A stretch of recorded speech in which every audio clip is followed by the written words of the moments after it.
आप सबको मेरा नमस्कार।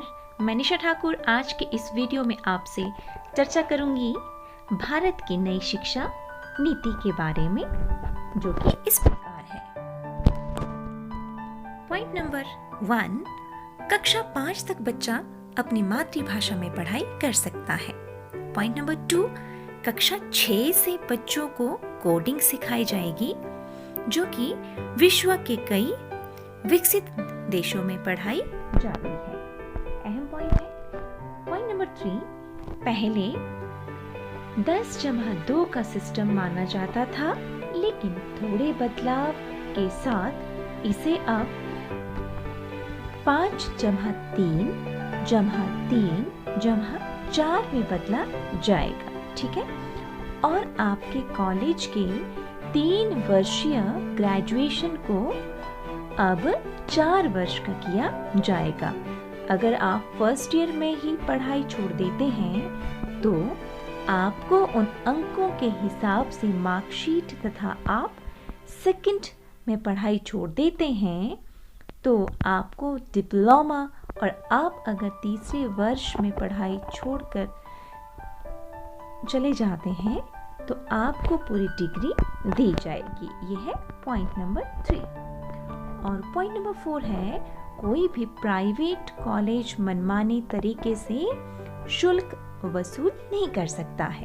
पॉइंट नंबर 5, स्कूल या कॉलेज में आप अपना पसंदीदा विषय ले सकते हैं। जैसे आप गणित या भौतिक विज्ञान पढ़ रहे हैं तो आपको संगीत, चित्रकारी, राजनीति विज्ञान कुछ भी लेने का अधिकार है, जो कि पहले नहीं होता था।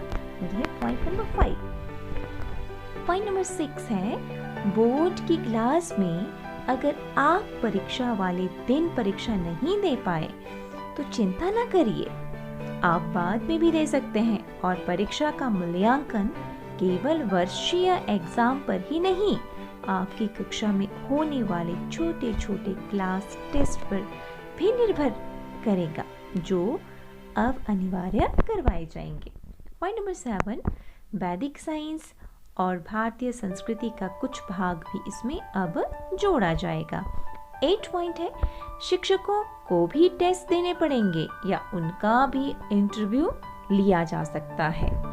पॉइंट नंबर 9, देश के टॉप 100 कॉलेज ऑनलाइन शिक्षा में मदद करेंगे। पॉइंट नंबर 10, विश्व के टॉप 100 कॉलेज अपनी ब्रांचेज भारत में खोल सकते हैं। ये भी काफी अच्छी न्यूज़ है। पॉइंट नंबर 11, आपको अपना पसंदीदा विषय लेने का अधिकार इसलिए है क्योंकि कॉलेज से निकलने तक विद्यार्थी किसी एक विषय में पारंगत हो जाए जो उसका भविष्य बनाने में सहायक हो। पॉइंट नंबर 12, आपने इलेक्ट्रिकल इंजीनियरिंग की और आपको एक बल्ब नहीं लगाना आता, अब ऐसा नहीं होगा। आपके प्रैक्टिकल सेशन को भी बढ़ाया जाएगा और प्रैक्टिकल पर ज्यादा ध्यान दिया जाएगा। Point number 13, science, commerce, arts ऐसा नहीं होगा, कोई विशेष स्ट्रीम नहीं होगी जो आपको विषय लेने पर मजबूर करे। इसीलिए जो है आप अब आराम से पढ़ाई कर सकते हैं। पॉइंट नंबर 14, एमफिल को डिसकंटिन्यूड किया जाएगा। 15 है, बीएड को भी 4 साल की करने को लेकर कदम बढ़ाए जाएंगे। तो अब जो है बीएड 4 साल की हो सकती है। पॉइंट नंबर 16 है, मौजूद पाठ्यक्रम को कम किया जाएगा और बच्चे को मानसिक और शारीरिक दोनों तरीके से मजबूत बनाने पर जोर दिया जाएगा। बालिका शिक्षा को लेकर कस्तूरबा गांधी बालिका कक्षा 10 से बढ़ाकर कक्षा 12 तक किया जाएगा। पॉइंट नंबर 18, 4 साल की डिग्री करने वाले को 1 साल पहले एमए करनी होगी। बहुत अच्छी बात है। पॉइंट नंबर 19, एमए के बाद सीधा जो है पीएचडी की जा सकती है। बात है ये तो। पॉइंट नंबर 20, गरीब और होनहार बच्चों की छात्रवृत्ति बढ़ाई जाएगी तथा उनकी शिक्षा में कहीं जगह शुल्क में छूट मिलेगी। तो ठीक है, अब जो गरीब और होनहार जो है हमारे बच्चे हैं, उनकी जो स्कॉलरशिप है उसको बढ़ाया जाएगा और उनकी शिक्षा में कहीं पर जो है छूट भी दी जाएगी। पॉइंट नंबर 21, संस्कृत को महत्व दिया जाएगा, देश में संस्कृत यूनिवर्सिटीज खोली जाएगी।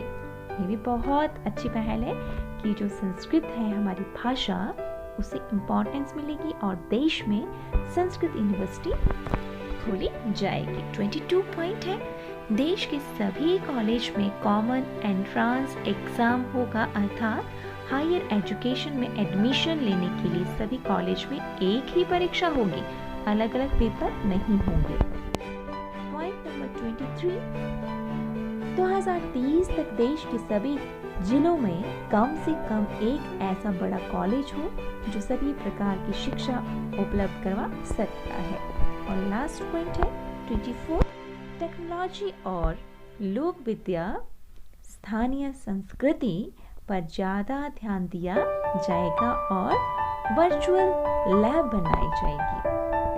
तो फ्रेंड्स, ये थी न्यू एजुकेशन पॉलिसी। तो आपने जाना कि नई शिक्षा नीति